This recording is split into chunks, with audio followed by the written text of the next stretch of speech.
Everything we're building is the first of its kind.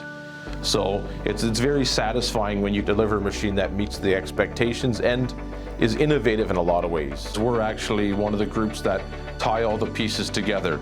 So we take the pieces from the machine shop, we take the fabricated components, and we kind of build the engineer's vision in the end. There's some additional components like the pneumatics of the machine, setting of the sensors, some debug and integration.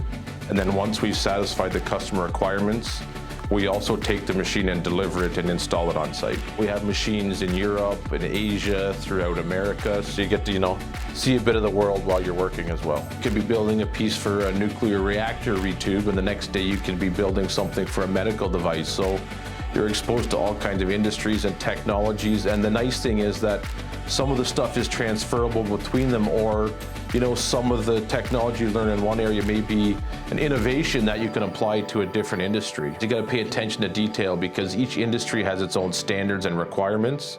So knowing what the expectation is for that industry or customer is extremely important. We have various roles here at Eclipse on the shop floor.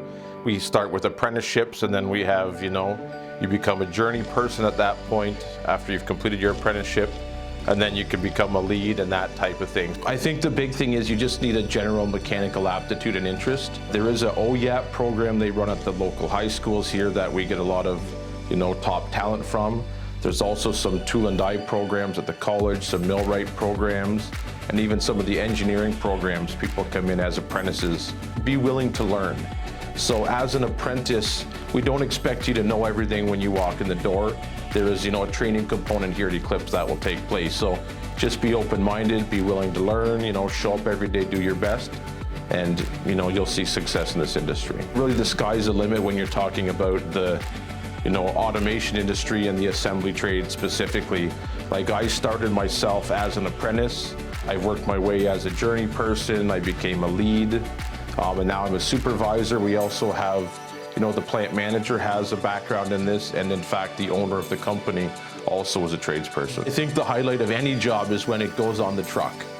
You get the final signature and acceptance from the customer, and you're able to deliver that to its end user. You're always updating, you're always learning, you're always seeing the newest technology.